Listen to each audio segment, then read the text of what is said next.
കാട്ടിലെ ഏറ്റവും മിടുക്കനായ കുട്ടിക്കുരങ്ങനായിരുന്നു ശംഖു. രാവിലെ മരത്തിന്റെ മുകളിൽ നിന്ന് താഴേക്ക് നോക്കിയപ്പോൾ അധികം ദൂരെയല്ലാതെ ഒരു കണ്ണാടിപ്പാത്രത്തിൽ കുറേ മാമ്പഴങ്ങൾ. ശംഖു ചുറ്റും ഒന്ന് കണ്ണോടിച്ചു. അവിടെയും ആരെയും കാണുന്നില്ല. ശംഖു പമ്മി പമ്മി കണ്ണാടിപ്പാത്രത്തിന് അടുത്തെത്തി. അതിനകത്ത് നല്ല മാമ്പഴങ്ങൾ. ശംഖുവിന്റെ വായിൽ ഇങ്ങനെ വെള്ളം നിറഞ്ഞു വന്നു. ചുറ്റും ഒന്നുകൂടെ കണ്ണോടിച്ചു. അവിടെയെങ്ങും ആരുമില്ലെന്ന് ഉറപ്പാക്കി മെല്ലെ കണ്ണാടിപ്പാത്രത്തിന്റെ ദ്വാരത്തിലൂടെ അകത്തേക്ക് കൈയിട്ട് അതിലുണ്ടായിരുന്നതിൽ ഏറ്റവും വലിയ മാങ്ങയിൽ പിടുത്തമിട്ടു. പിന്നെ വെളിയിലേക്ക് വലിക്കാൻ തുടങ്ങി. കൈ പക്ഷേ പുറത്തേക്ക് വരുന്നില്ല. അത്ര വലിപ്പമുണ്ടായിരുന്നു മാങ്ങയ്ക്ക്. ശംഖു ആവുന്നത്ര ശ്രമിച്ചു നോക്കി. പെട്ടെന്ന് ഒരു വല വന്ന് ശംഖുവിന്റെ പുറത്തേക്ക് വീണു. കുറെ ആൾക്കാരൊക്കെ ഓടിക്കൂടി. രക്ഷപ്പെടാനാവുന്നതിന് മുമ്പ് ശംഖു അവരുടെ ചാക്കിനുള്ളിലായി. കൊല്ലലാണോ വളർത്താനാണോ കൊണ്ടുപോകുന്നതെന്ന് ആർക്കറിയാൻ കഴിയും. മാങ്ങയിൽ നിന്ന് പിടിവിട്ട് കൈ പുറത്തേക്ക് വലിച്ചിരുന്നെങ്കിൽ ഒരുപക്ഷെ ശംഖു രക്ഷപ്പെട്ടനെ. അകപ്പെട്ടു പോവുക എന്നതല്ല, അകപ്പെട്ടാൽ താൻ കെണിയിലാണ് എന്ന് തിരിച്ചറിയാൻ കഴിയുക. അതുതന്നെയാണ് രക്ഷപ്പെടാനുള്ള ഏറ്റവും അവസാനത്തെ വഴി. ഞാൻ പള്ളിക്കൂടം ആരംഭിക്കുന്നു. എല്ലാ കൂട്ടുകാർക്കും സ്വാഗതം.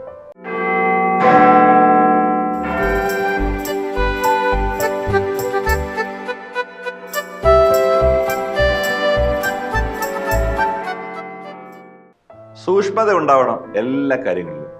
അതൊക്കെ നമുക്കറിയാം. എന്നാൽ ചിലപ്പോൾ അക്കാര്യത്തിൽ ഒരല്പം അശ്രദ്ധ നമുക്ക് വന്നു പോയേക്കാം. അങ്ങനെ നമ്മൾ ഏതെങ്കിലും ഒരു കെണിയിൽ അകപ്പെട്ടു പോകും.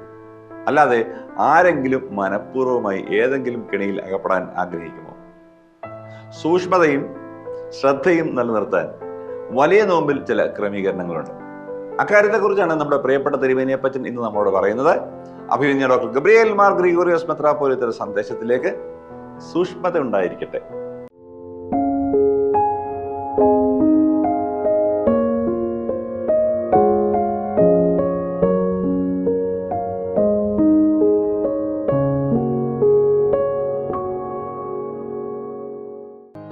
പിതാവിൻ്റെയും പുത്രൻ്റെയും പരിശുദ്ധാത്മാവിൻ്റെ നാമത്തിൽ തനിക്ക് സ്തുതി.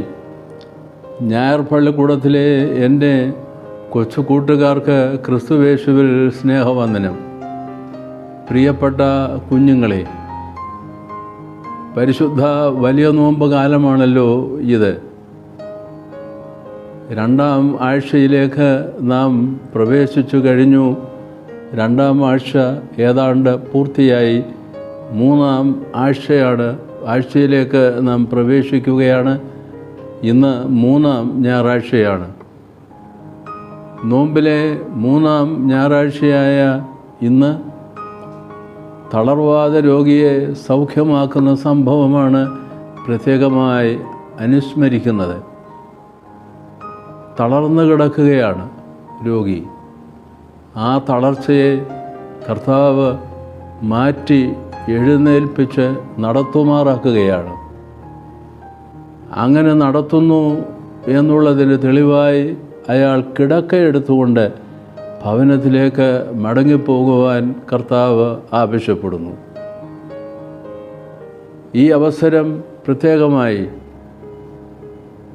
ഒരു ദൈവവചനം നമ്മളുടെ ശ്രദ്ധയിൽ സൂക്ഷിക്കുവാൻ നമുക്ക് പ്രത്യേകം ശ്രദ്ധിക്കാം. വിശുദ്ധ മർക്കോസ് എഴുതിയ സുവിശേഷം 13-ാം അധ്യായത്തിൽ ആവർത്തിച്ചു പറയുന്ന ഒരു വാക്കുണ്ട്, സൂക്ഷിച്ചുകൊള്ളുവീൻ.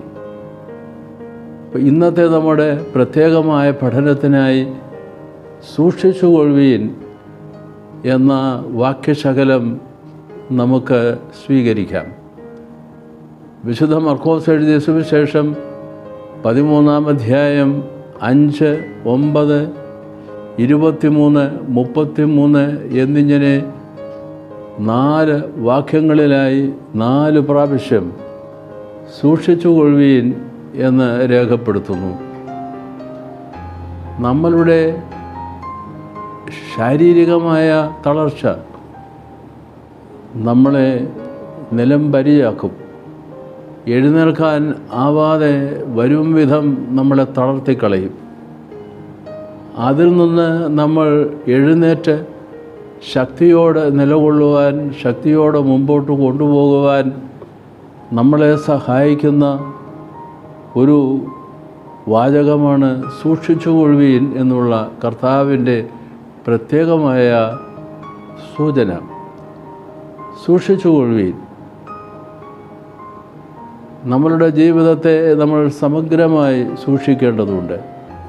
വീണുപോകാതിരിപ്പാൻ, പരീക്ഷയിൽ അകപ്പെടാതിരിപ്പാൻ, പൈശാചിക ബന്ധനങ്ങളിലാവാതിരിപ്പാൻ, ഇങ്ങനെ ഒട്ടേറെ തെറ്റായ കാര്യങ്ങളിൽ നമ്മളുടെ മനസ്സ് വ്യാപരിക്കാതിരിക്കുവാൻ നമ്മൾ സൂക്ഷിച്ചു കൊള്ളണം. കർത്താവ് തന്നെ പറയുകയാ, ആരും നിങ്ങളെ തെറ്റിക്കാതിരിപ്പാൻ സൂക്ഷിച്ചു കൊള്ളുവീൻ. കുഞ്ഞുങ്ങളെ, നമുക്ക് കൊച്ചു കൊച്ചു കൂട്ടുകാർ കാണും, നമ്മളെ തെറ്റിക്കുന്ന കൂട്ടുകാർ. അവരിൽ നിന്ന് മാറി നിന്നുകൊള്ളണം, സൂക്ഷിക്കണം. രണ്ടാമത് പറയുകയാണ്, നിങ്ങളെ തന്നെ സൂക്ഷിച്ചു കൊള്ളുവീൻ. നിങ്ങളെ തന്നെ സൂക്ഷിച്ചു കൊള്ളുവീൻ എന്ന് പറഞ്ഞാൽ അതിൻ്റെ അർത്ഥം, നിങ്ങളുടെ മനസ്സിലേക്ക് വരുന്ന വിചാരങ്ങൾ, നിങ്ങളുടെ ഹൃദയത്തിൽ നിന്ന്, ഉള്ളറയിൽ നിന്ന് പൊന്തി വന്ന് വായിലൂടെ പുറത്തേക്ക് പോകുന്ന വാക്കുകൾ, നമ്മളുടെ കൂട്ടുകാർ വഴിയായി വരുന്ന ചില പ്രേരണകൾ, പരീക്ഷകൾ നിങ്ങൾ സൂക്ഷിച്ചു കൊള്ളണം എന്നുള്ളതാണ്. നിങ്ങളെ ദൈവസന്നിധിയിൽ നിന്ന് അകറ്റി കളയുന്നതിന് ചില പ്രേരണകൾ ചിലരിലൂടെ വരും. അവരെ നമ്മൾ സൂക്ഷിച്ചു കൊള്ളണം. കർത്താവ് ഏത് സമയത്തും വരാം, നമ്മെ വിളിച്ച് തൻ്റെ സന്നിധിയിലേക്ക് ഈ ലോകത്തിൽ നിന്ന് എടുത്തുകൊള്ളാം. അത് രണ്ടാമത്തെ വരവിലായിരിക്കാം, അല്ലെങ്കിൽ നമ്മളുടെ മരണം വഴിയാവാം. സൂക്ഷിച്ചു കൊള്ളണം. ഈ നോമ്പ് കാലത്ത് സവിശേഷമായി സൂക്ഷിച്ചു കൊള്ളുവീൻ എന്നുള്ള വാചകം വളരെ പ്രധാനമാണ്. പിതാക്കന്മാർ പറയും, ഖാദ് കർസോ ഖഫീൻ ഹൗനു ഖാത്തീൻ. എന്താണ് അതിൻ്റെ അർത്ഥം? ഉദരം ഉപവസിക്കുമ്പോൾ ബുദ്ധി സൂക്ഷ്മതയുള്ളതായിത്തീരും, കൂർമ്മതയുള്ളതായിത്തീരും. ഇതാണ് കർത്താവ് പറയുന്നത്, സൂക്ഷിച്ചു കൊള്ളുവീൻ എന്നതിൻ്റെ അർത്ഥം. ഈ നോമ്പ് കാലത്ത് മുൻപറഞ്ഞ അബദ്ധങ്ങളിൽ നിന്ന്, പ്രതികൂലതകളിൽ നിന്ന്, പൈശാചികമായ പ്രേരണകളിൽ നിന്ന്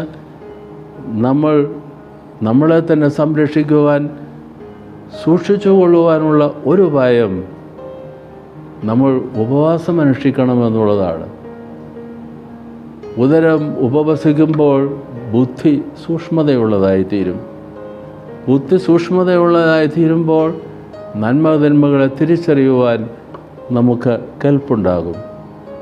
പ്രിയപ്പെട്ട കുഞ്ഞുങ്ങളെ, ഈ നോമ്പ് കാലത്ത് നമ്മളുടെ തളർച്ചയിൽ നിന്ന്, ആധ്യാത്മികമായ തളർച്ച, മാനസികമായ ഒരു തളർച്ച, അതിൽ നിന്നെല്ലാം നമ്മൾ ഉണർന്നെഴുന്നേൽക്കുവാൻ, അതിൽ നിന്നെല്ലാം നമ്മൾ അതിനെ അതിജീവിച്ച് സൂക്ഷ്മതയുള്ളവരായ ജീവിതത്തെ മുൻപോട്ട് നയിക്കുവാൻ, കൊണ്ടുപോകുവാൻ നമ്മൾ ഉപവാസം അനുഷ്ഠിക്കുന്നത് നല്ലതായിരിക്കും എന്ന് പിതാക്കന്മാർ നമ്മളെ പഠിപ്പിക്കുന്നു. അതുകൊണ്ടാണ് ഈ 40 നോമ്പ്, ഈ വലിയ നോമ്പ് കാലം നമ്മൾ ഉപവാസം അനുഷ്ഠിക്കണം എന്ന് പിതാക്കന്മാർ നമ്മളെ പ്രബോധിപ്പിക്കുന്നത്. നമ്മളുടെ ജീവിതത്തെ സൂക്ഷ്മതയുള്ളതായി നിലനിർത്തുവാൻ ഉപവാസം ഒരു വലിയ ഉപായമാണ്, ആധ്യാത്മികമായ ഒരു ചര്യയാണ് എന്ന് നമുക്ക് പ്രത്യേകം ശ്രദ്ധിച്ചുകൊണ്ട്, ഉപവാസം അനുഷ്ഠിച്ചുകൊണ്ട് നമ്മളുടെ ബുദ്ധിയെ സൂക്ഷ്മതയുള്ളതാക്കി തീർത്ത്, നന്മതിന്മകളെ തിരിച്ചറിഞ്ഞ് സൂക്ഷ്മതയോടെ ദൈവസന്നിധിയിൽ വ്യാപരിപ്പാൻ ദൈവത്തിൻ്റെ കൃപ നമ്മോടുകൂടെ ഉണ്ടായിരിക്കട്ടെ. അങ്ങനെ ഈ നോമ്പുകാലം അനുഗ്രഹീതമാവട്ടെ. തളർന്നു പോകാതിരിപ്പാൻ, വീണുപോകാതിരിപ്പാൻ നമുക്ക് സൂക്ഷ്മതയോടെ ഉപവാസം അനുഷ്ഠിച്ചുകൊണ്ട് നമ്മളുടെ ജീവിതത്തെ നയിക്കുവാൻ ഈ നോമ്പുകാലം നമുക്ക് പ്രത്യേക പരിശീലനത്തിൽ ഏർപ്പെടാം. തമ്പുരാൻ നമ്മെ ഏവരെയും അനുഗ്രഹിക്കുമാറാകട്ടെ.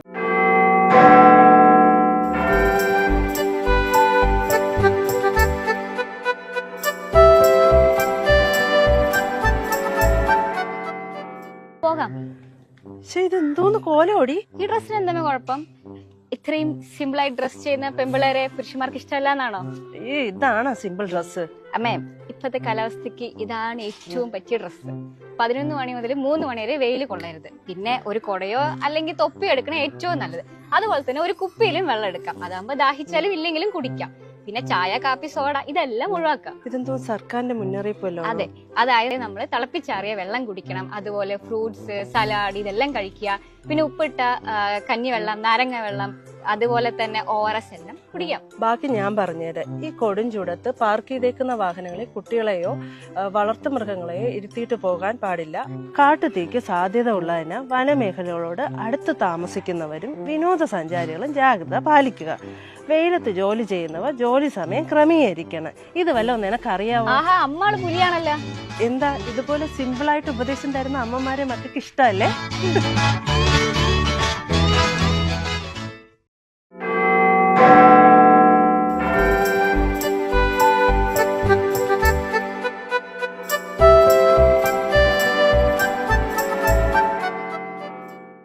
കൂട്ടുകാരുടെ പരീക്ഷയൊക്കെ കഴിഞ്ഞു വരികയാണ് അല്ലേ കൂട്ടുകാരെ? അധികം വൈകാതെ നമ്മുടെ വലിയ നോമ്പും കഴിഞ്ഞു പോകും. ഇതെല്ലാം ഒന്ന് കഴിഞ്ഞിട്ട് വേണം നമുക്ക് അടിച്ച് പൊളിച്ച് കളിച്ച് രസിക്കാൻ. പറ്റിയാൽ ഒരു ചെറിയ ടൂറൊക്കെ പോവുകയും വേണം. അതെല്ലാം നല്ലതാണ്. എന്നാൽ ഇതിനിടയിൽ എപ്പോഴെങ്കിലും നമ്മളറിയാതെ മൊബൈൽ ഫോണിന്റെ അമിതമായ ഉപയോഗത്തിലേക്ക് അതൊരു ശീലമായി തീരാതിരിക്കാൻ പ്രത്യേകം ശ്രദ്ധിക്കണം. എന്താണെന്നല്ലേ, നമ്മളറിയാതെ ആ ഉപയോഗം നമ്മളെ ചില വലിയ വലിയ അപകടങ്ങളിൽ കൊണ്ടെത്തിച്ചേക്കാം. അതൊക്കെ എന്താണെന്നല്ലേ? മൊബൈൽ അഡിക്ഷൻ അറിഞ്ഞിരിക്കേണ്ടതാണ്. എല്ലാ കൂട്ടുകാർക്കും നമസ്കാരം. ഞാനിന്ന് ഒരു കഥ പറയാം. ബുദ്ധൻ പറഞ്ഞ കഥ.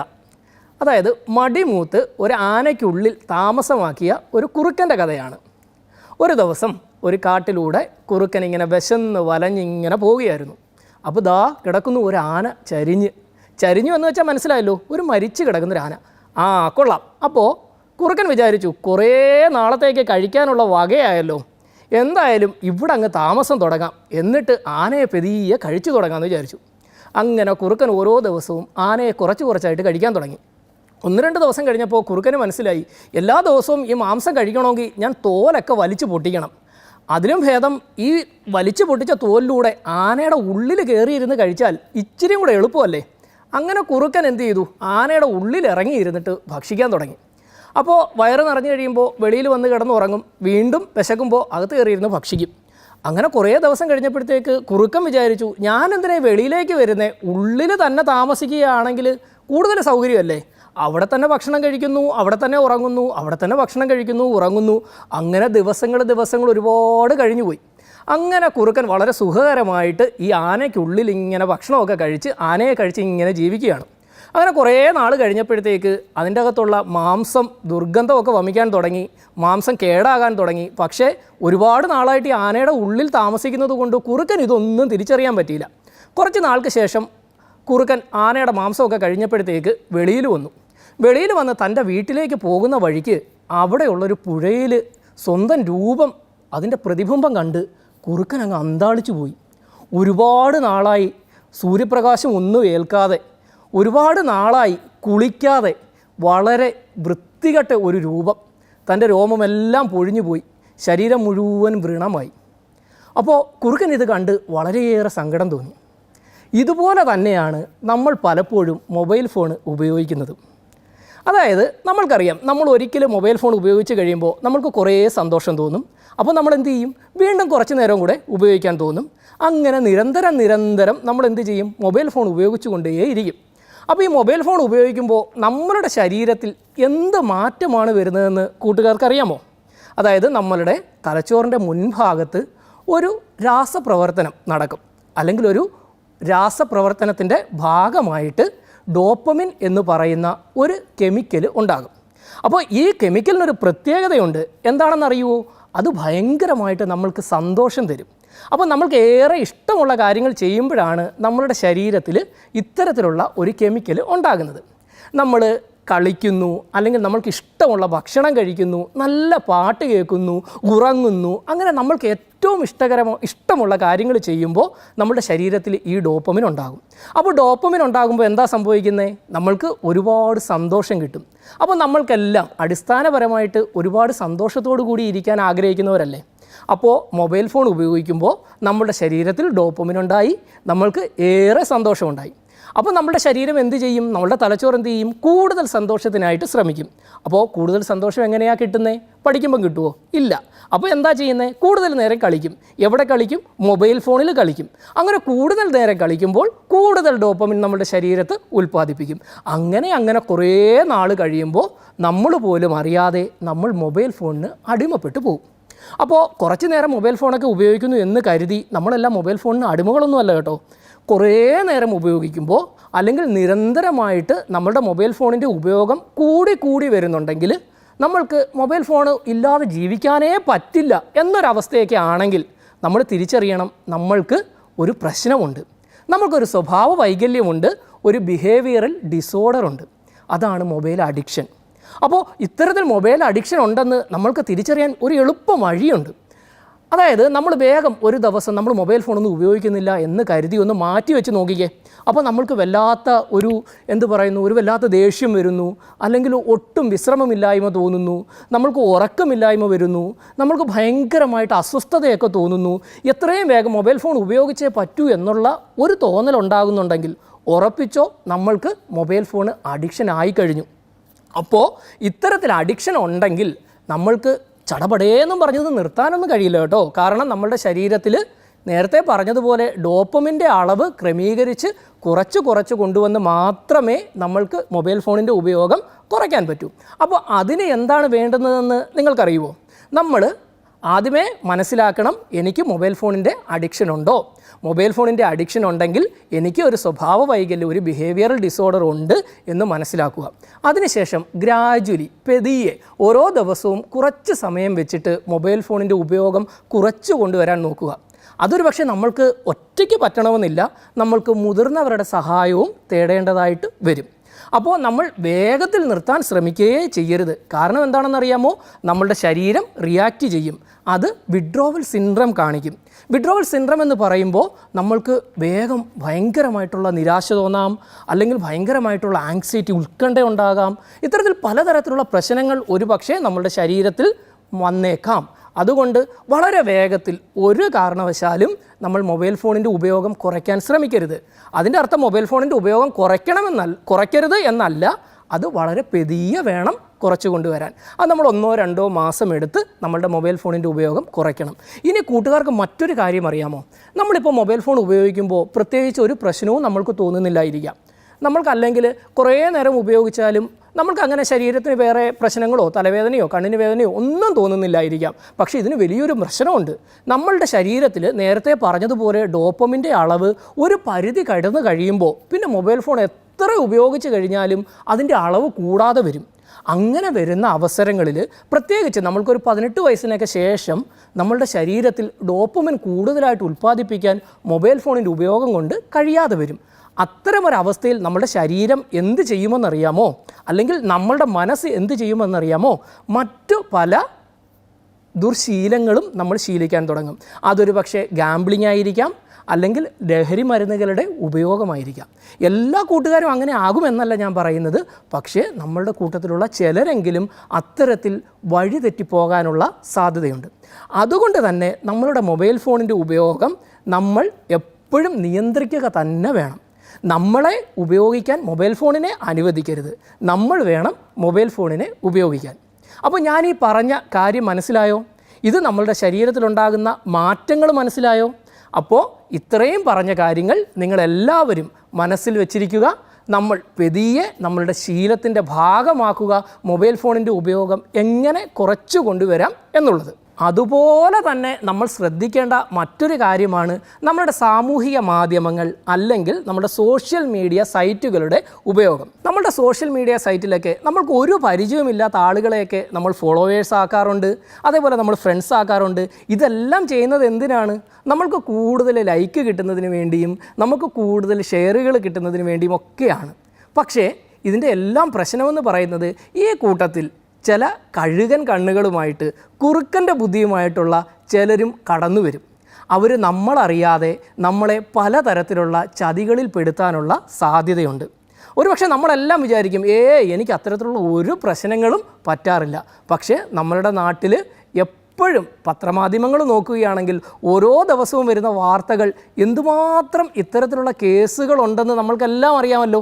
ഇവരെല്ലാം ചിന്തിച്ചിരുന്നത് എനിക്ക് ഇത്തരത്തിൽ ഒരു പ്രശ്നവും പറ്റില്ല എന്ന് തന്നെയാണ്. അപ്പോൾ നമ്മൾ സോഷ്യൽ മീഡിയ സൈറ്റുകളിൽ അതിനെല്ലാം ഒരു സെക്യൂരിറ്റി ഫീച്ചേഴ്സ് അതാത് സൈറ്റുകൾ അല്ലെങ്കിൽ അത്തരത്തിലുള്ള ആപ്ലിക്കേഷൻസ് തരുന്നുണ്ട്. ഒരു ഡബിൾ സെക്യൂരിറ്റി ഫീച്ചർ, രണ്ട് തലത്തിലുള്ള സെക്യൂരിറ്റി ഫീച്ചർ തരുന്നുണ്ട്. അപ്പോൾ അത്തരത്തിലുള്ള സെക്യൂരിറ്റി ഫീച്ചറുകൾ നമ്മളെല്ലാം മാക്സിമം എനേബിൾ ചെയ്തിടണം. അതോടൊപ്പം തന്നെ നിങ്ങൾക്ക് പരിചയമില്ലാത്ത സുഹൃത്തുക്കളെ ഒരു ലൈക്കിന് വേണ്ടി അല്ലെങ്കിൽ ഒരു ഷെയറിന് വേണ്ടി ഒരു കമൻറ്റിന് വേണ്ടി നമ്മളുടെ ഫോളോവേഴ്സ് ആക്കുകയോ അല്ലെങ്കിൽ അവരുടെ ഫോളോവേഴ്സ് ആകാൻ നമ്മൾ പോവുകയോ ചെയ്യരുത്. കാരണം ഒരു പക്ഷേ നമ്മൾക്കായിരിക്കണമെന്നില്ല അപകടം പറ്റുന്നത്, നമ്മളുടെ സുഹൃത്തുക്കൾക്കായിരിക്കും. അപ്പോൾ നമ്മളെല്ലാവരും വളരെ വളരെ സൂക്ഷിച്ച് വേണം നമ്മൾ ഇത്തരത്തിലുള്ള സോഷ്യൽ മീഡിയ സൈറ്റുകൾ ഉപയോഗിക്കുന്നതും അതോടൊപ്പം മൊബൈൽ ഫോൺ ഉപയോഗിക്കുന്നതും. നമ്മളുടെ എല്ലാം ജീവിതം ഒന്നേ ഉള്ളൂ.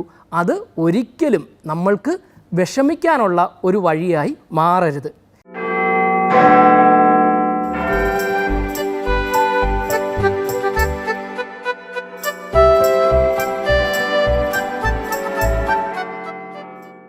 കൂട്ടുകാരെ, എല്ലാ കൂട്ടുകാരും നോമ്പ് കലണ്ടർ ഉപയോഗിച്ച് തുടങ്ങിയോ? എല്ലാ കൂട്ടുകാരും നോമ്പ് കലണ്ടർ ഉപയോഗിച്ച് തുടങ്ങി എന്ന് തന്നെ കരുതട്ടെ. ഓരോ ദിവസത്തെയും ആക്ടിവിറ്റീസ് കൃത്യമായി ചെയ്യുക. കൂട്ടത്തിൽ ഒരു ഡയറിയിൽ അതാത് ദിവസത്തെ ആക്ടിവിറ്റി ചെയ്തതിനെ കുറിച്ച് രേഖപ്പെടുത്തി വെക്കുകയും ചെയ്യുക. ഏറ്റവും നല്ല ആക്ടിവിറ്റീസ് ചെയ്യുന്ന കൂട്ടുകാർക്ക് ഞായർപ്പള്ളിക്കുടം പ്രത്യേകം സമ്മാനം തരാൻ പോകുന്നു. നിങ്ങൾ ചെയ്യേണ്ടത് ഇത്ര മാത്രമാണ്. OGOSSന്റെ വലിയ നോമ്പ് കലണ്ടർ പ്രിന്റ് എടുത്ത് നിങ്ങളുടെ റൂമിൽ ഏറ്റവും ശ്രദ്ധിക്കപ്പെടുന്ന വിധത്തിൽ ഒട്ടിക്കുക. ഓരോ ദിവസവും കലണ്ടറിൽ പറഞ്ഞിരിക്കുന്ന പ്രവർത്തനങ്ങൾ ചെയ്യുക. ഓരോ ദിവസത്തെയും പ്രവർത്തനങ്ങൾ ഡയറിയിൽ കുറിച്ചു വെച്ച ശേഷം അതിന് താഴെയായി മാതാപിതാക്കളിൽ ആരെ കൊണ്ടെങ്കിലും ഒപ്പിടിയിക്കുക. എല്ലാ ഞായറാഴ്ചയും ഓരോ ആഴ്ചത്തെ ഡയറി കുറിപ്പുകൾ ഫോട്ടോ എടുത്ത് ഞായർ പള്ളിക്കൂടത്തിലേക്ക് അയക്കുക. പ്രിയമുള്ള കൂട്ടുകാരെ, എല്ലാ കൂട്ടുകാർക്കും കാര്യങ്ങളൊക്കെ മനസ്സിലായി എന്ന് കരുതട്ടെ. നിങ്ങളുടെ ഡയറി അയക്കേണ്ട വാട്സപ്പ് നമ്പർ 9387499100. ഇതുവരെ നോമ്പ് കലണ്ടർ സ്വന്തമാക്കിയിട്ടില്ലാത്തവർക്ക് വേണ്ടി ഈ പ്രോഗ്രാമിന്റെ ഫസ്റ്റ് കമന്റിൽ തന്നെ അതിന്റെ ലിങ്ക് നമ്മൾ ആഡ് ചെയ്തിട്ടുണ്ട്. അതിൽ നിന്ന് നിങ്ങൾക്ക് നോമ്പ് കലണ്ടർ പ്രിന്റ് എടുക്കാവുന്നതാണ്.